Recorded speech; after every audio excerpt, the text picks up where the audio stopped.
Hello everyone. Shri IAS academy में आपका स्वागत है। जैसा कि आप जानते हैं कि श्री आईएएस एकेडमी ने आंसर राइटिंग की सीरीज की शुरुआत की थी, जिसमें ऑलरेडी हमारे 96 पार्ट आ चुके हैं। ये हमारा पार्ट 97 है। इसमें हम देखेंगे कि आपके द्वारा हमारे टेलीग्राम चैनल पर किस प्रकार का प्रश्न भेजा गया, उसे आपने किस तरीके से लिखा और वास्तव में उसे कैसे लिखना चाहिए। तो चलिए शुरू करते हैं।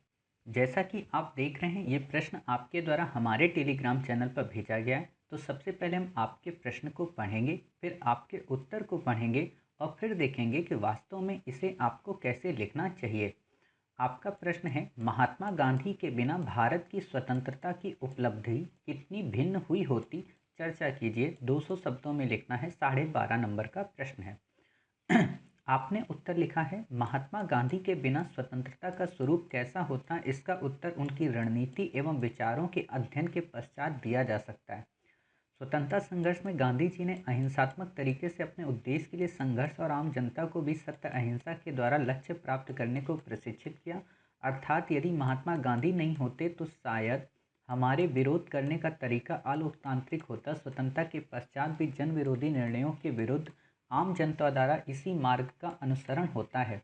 स्वतंत्रता संघर्ष के दौरान गांधी जी लोकतांत्रिक और नागरिक अधिकारों के लिए सदैव प्रतिबद्ध रहे। उनका कहना था कि हमें स्वराज या खिलाफत से पहले स्वतंत्र अभिव्यक्ति और संगठन बनाने के अधिकार के लिए लड़ना होगा। उक्त अधिकार वर्तमान में देशवासियों को प्राप्त है। महात्मा गांधी ने पूरे स्वतंत्रता संघर्ष के दौरान भाषाई एवं धार्मिक अल्पसंख्यक दलितों एवं महिलाओं के अधिकारों को महत्व दिया। उन्होंने सदैव स्वतंत्रता, समानता, न्याय और पंथ निरपेक्षता के मूल्यों पर बल दिया। जातिवादी और सांप्रदायिक शक्तियों पर गांधी जी सदैव प्रहार करते रहे। वर्तमान में ये मूल्य सर्वमान्य है। इन मूल्यों के बिना आज का समाज और राजनीति वर्तमान परिस्थितियों के विपरीत होती। गांधी जी ने उपनिवेशवाद के विरुद्ध संघर्ष में राष्ट्र निर्माण की प्रक्रिया को भी आगे बढ़ाया। उन्होंने मुट्ठीभर लोगों के संघर्ष को सारी जनता के संघर्ष में बदल दिया। महिलाओं जिनका कार्यक्षेत्र घर की चार दीवारी के अंदर तक था, को स्वतंत्रता के लिए संघर्ष को प्रेरित किया। उन्होंने धार्मिक, भाषाई तथा जाति विविधता से युक्त भारत को स्वतंत्रता के लक्ष्य से जोड़कर राष्ट्र निर्माण की प्रक्रिया पर बल दिया। शायद गांधी जी के बिना यह प्रक्रिया अधूरी रह जाती। अतः कहा जा सकता है कि यदि गांधी के बिना स्वतंत्रता की उपलब्धि हुई होती तो शायद इस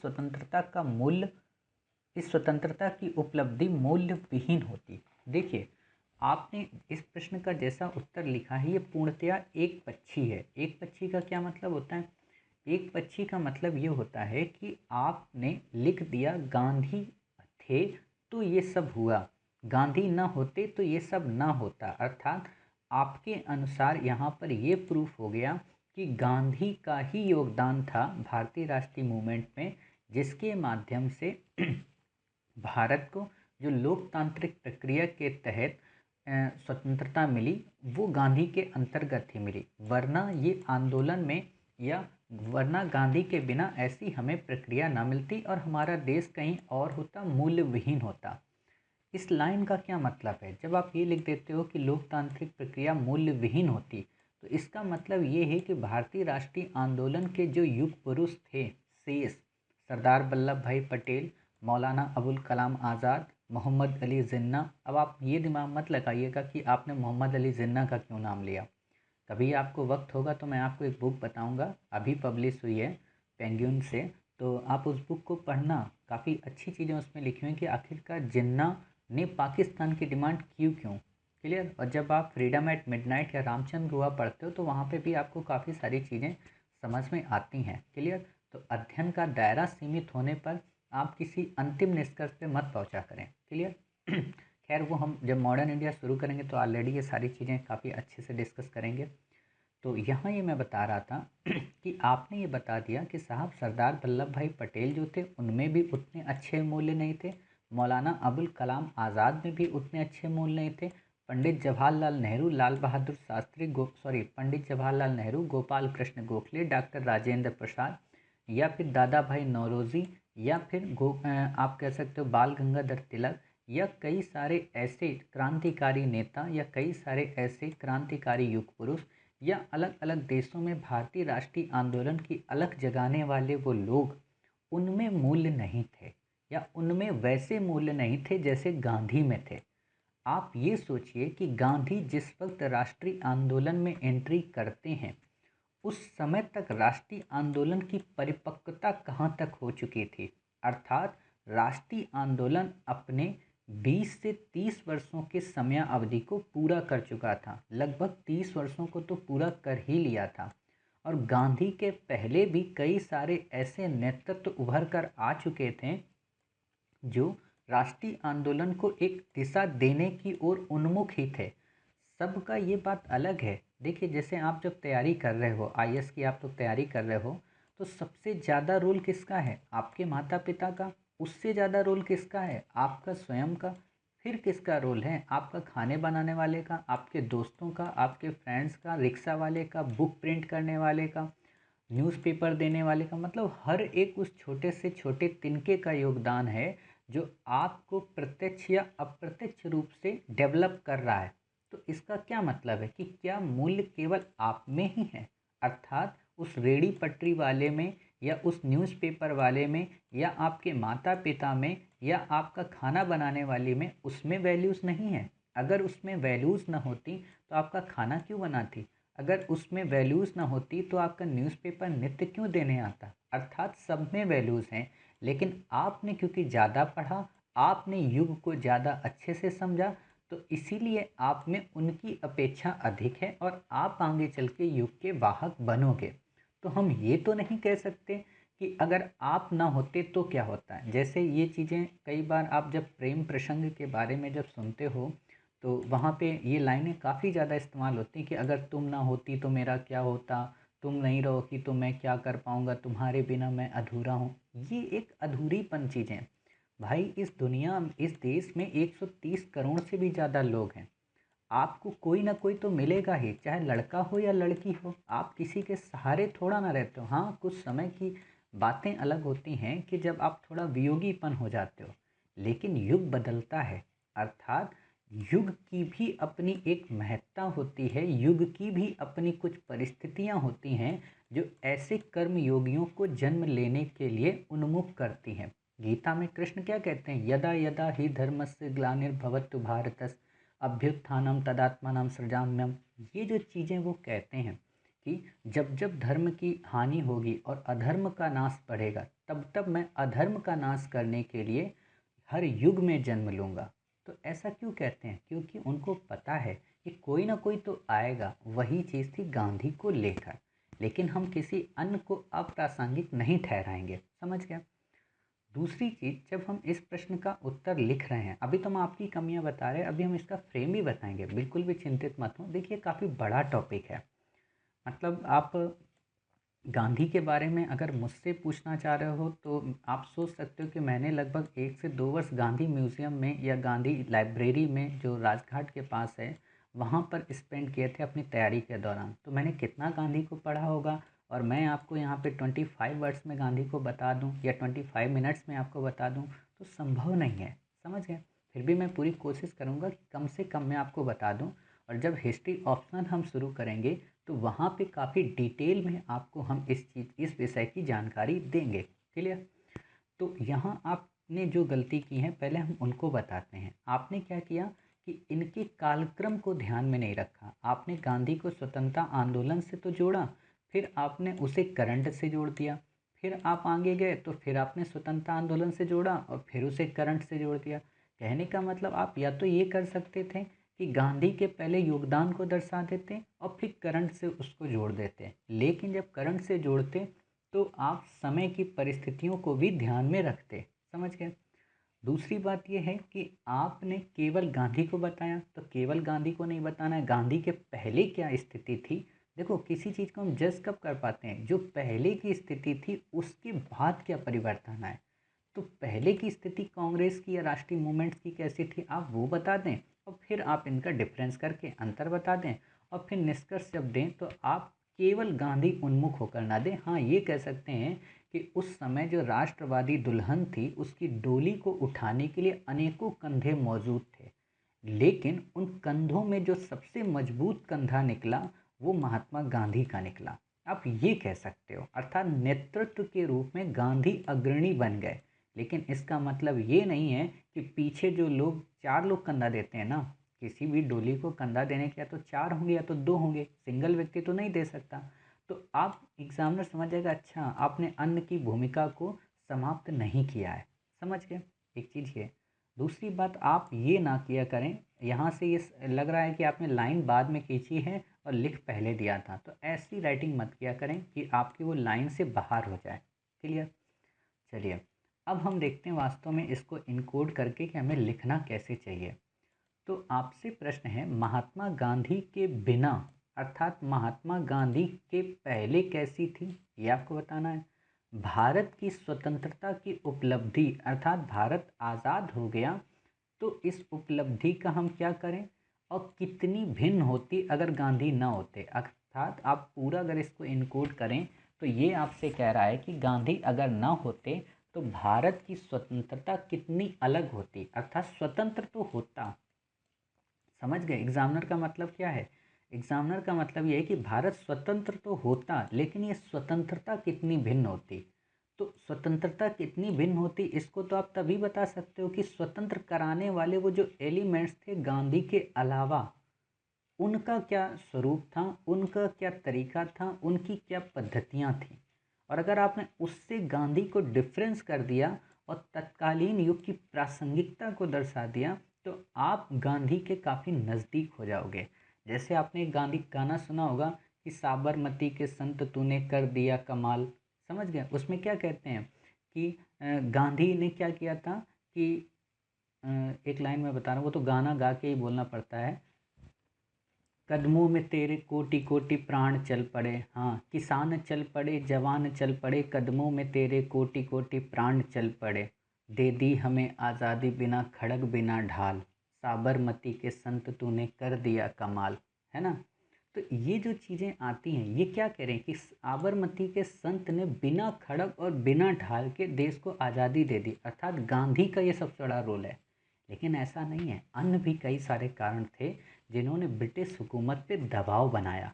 फिर वो चाहे फर्स्ट वर्ल्ड वॉर हो, चाहे सेकेंड वर्ल्ड वॉर हो, चाहे सविनय अवज्ञा आंदोलन हो, चाहे क्रांतिकारी गतिविधियां हो, चाहे नौसैनिक विद्रोह चाहे नौसैनिक विद्रोह हो, चाहे लाल किला मुकदमा हो, चाहे आज़ाद हिंद फौज हो, या फिर चुनाव में शामिल होने की इनकी पद्धतियां हो, इन सब ने मिलजुल कर एक योगदान दिया और भारत जैसी दुल्हन की डोली को उठाने में सहायक रहे। क्लियर। ये बात अलग है कि उस डोली में गांधी एक अग्रणी पंक्ति के व्यक्ति थे। समझ गए। आप ये बताओगे, आप ये भी बता सकते हो इसमें कि जब गांधी आते हैं राष्ट्रीय मूवमेंट में, जब प्रवेश करते हैं तो उस समय एक वैक्यूम क्रिएट हो जाता है। क्यों? क्योंकि गोपाल कृष्ण गोखले की स्थिति कमज़ोर हो जाती है, बाल गंगाधर तिलक की स्थिति कमज़ोर हो जाती है, अर्थात उग्रवादियों की स्थिति काफ़ी कमज़ोर हो जाती है और नरमपंथी फिर से उभर कर आने लगते हैं। क्लियर। क्रांतिकारियों का अपना एक सीमित दायरा था। तो आप इन चीज़ों में बता सकते हो कि गांधी ने किस प्रकार चेंजेस लाए, और जब गांधी चेंजेस लाते हैं तो उन्होंने अहिंसा का पाठ दिया। अहिंसा का पाठ इसलिए नहीं दिया कि उनको हिंसा नहीं आती थी, अहिंसा का पाठ इसलिए दिया क्योंकि उन्हें पता है कि इस वक्त उन्हें जिस हुकूमत से आज़ादी चाहिए वो हुकूमत काफ़ी शक्तिशाली है, और अगर उस पर हम हिंसात्मक रवैया अपनाएंगे तो हम कुचल दिए जाएंगे। क्यों? क्योंकि उनको अफ्रीका का काफ़ी अच्छा अनुभव था और ब्रिटेन की आंतरिक और बाह्य परिस्थितियों के बारे में काफ़ी अच्छी सी समझ थी। क्लियर। तो इसीलिए उन्होंने एक अलग रास्ता अपनाया, एक अलग वे चुना। क्लियर। जब उन्होंने ये अलग वे चुना तो उसके साथ साथ उन्होंने तरीक़ों की पद्धतियाँ बदली, उन्होंने डेमोक्रेटिक रूप से हर चीज़ की डिमांड की। जब डेमोक्रेटिक रूप से हर चीज़ की डिमांड की और उसमें विफल हुए या उस आंदोलनों को वापस लिया, तो उस आंदोलन की अवधि को डीमोटिवेट होने से बचाने के लिए रचनात्मक कार्यों की ओर उन्मुख हुए, और उन रचनात्मक कार्यों में उन्होंने जन व्यापकता को बढ़ाने के लिए महिलाओं का साथ लिया, और महिलाओं ने उनका साथ इसलिए दिया क्योंकि उनका आंदोलन अहिंसात्मक था और महिलाएं हिंसा की प्रवृत्ति को पसंद नहीं करती। इसीलिए कांग्रेस की जो सदस्यता शुरुआत में 3 से 4 लाख थी, वो गांधी के आने पर करोड़ों पहुंच गई। क्लियर। अर्थात गांधी का ये योगदान था कि गांधी ने मुट्ठी भर जो स्वतंत्रता के आंदोलन के मुसाफिर थे उनको मुट्ठी भर से जन संघर्ष में तब्दील कर दिया। उन्होंने न केवल रचनात्मकता को बढ़ावा दिया बल्कि सत्य और अहिंसा का पाठ पढ़ाकर नैतिक मूल्यों का समावेश किया। उन्होंने कोशिश ये की जाति धर्म की विविधताओं का सम्मान किया जाए और हर एक तबके को अंतिम से अंतिम जन के प्राणी को ये एहसास हो कि वो देश की आज़ादी की मुख्य धारा में एक साथ कंधे से कंधा मिलाकर खड़ा है। उन्होंने बिना किसी धर्म बिना किसी जाति भेद के हर एक वर्ग का साथ दिया। उन्होंने न केवल किसान आंदोलन का सहयोग किया बल्कि मील के मजदूरों का भी सहयोग किया, अर्थात उनका आंदोलन किसी एक सीमा की परिधि में सीमित नहीं था।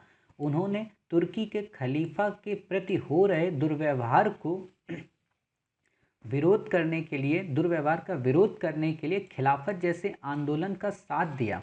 समझ गए? और न केवल साथ दिया बल्कि उसका नेतृत्व किया। उन्होंने न केवल क्रांतिकारी आंदोलनों की आलोचना की बल्कि उनको सही मार्ग दिखाने के लिए या उनको उस क्रांतिकारी का मर्म समझाने के लिए अपना हर संभव प्रयास किया। उनके मन भेद तो किसी से नहीं थे लेकिन मतभेद जरूर थे, और उस मतभेद में भी उन्होंने हर एक व्यक्ति के मत का सम्मान किया। समझ गए? ये गांधी थे। अर्थात गांधी ने अपने साथ रहते हुए भी, अब यहाँ पे आपको गांधी को ही लिखना पड़ेगा क्योंकि गांधी क्या कहते हैं कि ऐसा नहीं था कि मैं अगर राष्ट्रीय आंदोलन में ना होता तो राष्ट्रीय आंदोलन ही ना होता। गांधी खुद कहते हैं, जब आप कभी पढ़ेंगे म्यूजियम में लाइब्रेरी में जाकर तो वहाँ एक पुस्तक है, उसमें गांधी बोलते हैं कि अगर मैं ना होता तो इसका मतलब ये नहीं है कि देश हमारा आज़ाद ना होता, आज़ाद होता और उसके लिए कोई ना कोई आता। ये ज़रूरी नहीं कि मैंने ही सब कुछ किया है, ये सब का सब लोगों के सहयोग और समन्वय का परिणाम है। क्योंकि जब सबने सहयोग किया, जब सबने गांधी को अपनाया, तभी तो गांधी सबके हो पाए। समझ गए? और जब सबके गांधी हो गए तभी सब ने मिलकर देश को आज़ाद करा दिया। अर्थात गांधी की उपलब्धि उन जन संघर्ष के अभाव में पूर्ण न होती, या गांधी की उपलब्धि उन जन लोकप्रियता के अभाव में पूर्ण न होती। अर्थात गांधी अगर ना होते तो ये तो हमें नहीं पता कि भारत की आज़ादी का स्वरूप क्या होता, लेकिन इतना ज़रूर पता है कि गांधी ने जन जन के अंदर राष्ट्रवाद की अलख जगा दी और हर एक व्यक्ति को इस बात का एहसास कराया कि वो भी इस भारत का हिस्सा है। समझ गए? वो भी इस राष्ट्र रूपी दुल्हन को सजाने के लिए अपनी एक भूमिका रखता है। वो भी न केवल अपने आप को इस बात की उपलब्धि माने कि वो इस देश में जन्मा है, इस देश में रहा है, बल्कि वो इस बात की भी उपलब्धि माने कि उसने राष्ट्र निर्माण में अपना एक सहयोग दिया है। क्लियर? तो आप देखो कि ये सारी चीज़ें हैं, आप ऐसे इसको लिखोगे और आप यहाँ पे सबकी भूमिका को नज़रअंदाज नहीं करोगे। हाँ, ये ज़रूर था कि गांधी 1915 के उस दौर में आते हैं जब वहाँ पर एक वैक्यूम क्रिएट हो जाता है, और अर्थात गांधी ने सभी बिखरी हुई धाराओं को, चाहे क्रांतिकारी संघर्ष हो, चाहे नरमपंथी हो, चाहे उग्रवादी हो, चाहे मुस्लिम लीग हो, या फिर जनजाति आंदोलन हो, या फिर जाति संघर्ष हो, या फिर सामाजिक मूवमेंट हो, या फिर महिलाओं के मुद्दे, इन सब को एक छतरी में, एक अम्ब्रेला के नीचे लाने का प्रयत्न किया। अर्थात सभी बिखरी हुई धाराओं को एक साथ समायोजित कर देश को राष्ट्र रूपी बनाने का प्रयत्न किया, जिस कारण जब हमारा देश आज़ाद हुआ तो अमेरिका की तरह इसमें बाद में किसी भी प्रकार का गृह युद्ध नहीं हुआ। और वर्तमान संदर्भ में भी आज जब कोई मूवमेंट्स होते हैं तो उसमें गांधीवादी व्यक्तित्व या गांधीवादी विचारों का ज़्यादा से ज़्यादा समावेश होता है। साथ ही जब हमारे देश के संविधान निर्माताओं ने संविधान का निर्माण किया तो कई सारे स्थानों पर या कई सारे प्रारूपों पर या कई सारे अनुच्छेदों में गांधी के व्यक्तित्व की झलक को दर्शाया, चाहे वो नीति निर्देशक तत्व हों, चाहे वो फंडामेंटल ड्यूटीज़ हों, या फिर फंडामेंटल राइट हो। क्लियर? तो आप ऐसे इस प्रश्न का उत्तर लिख सकते हो। अब हम इसको डिटेल में और काफ़ी अच्छे से लगभग 2 से 3 घंटे की क्लास में गांधी को जब हम पढ़ेंगे तो वो अपनी मॉडर्न इंडिया की सीरीज़ में पढ़ेंगे, जब हम ऑप्शनल 1 मार्च से शुरू करेंगे। तो आप बिल्कुल भी चिंतित मत होना, गांधी के बारे में हम इतना ज़्यादा पढ़ लेंगे कि उसके बाद शायद फिर आपको गांधी को पढ़ने की ज़रूरत ना पड़े, क्योंकि हम वहाँ पर न केवल 1-2 पुस्तकों का अध्ययन करेंगे बल्कि आप ये मान कर चलिएगा 400 से 500 जो बुक गांधी से रिलेटेड हैं ओनली, यहाँ तक कि गांधी ने भी जो बुक्स लिखी हैं उनके अध्ययन की एक समीक्षा, उनके अध्ययन का एक संक्षिप्त परिचय हम आपको दे देंगे। क्लियर? तो उम्मीद है न केवल आपको ये प्रश्न समझ में आया होगा, बल्कि आपको ये भी समझ में आया होगा कि वास्तव में हमें इसे किस तरीके से लिखना चाहिए। क्लियर? तो मिलते हैं आप ही के द्वारा भेजे गए एक नए प्रश्न के साथ। तब तक अपना ख्याल रखिए और स्वस्थ रहिए।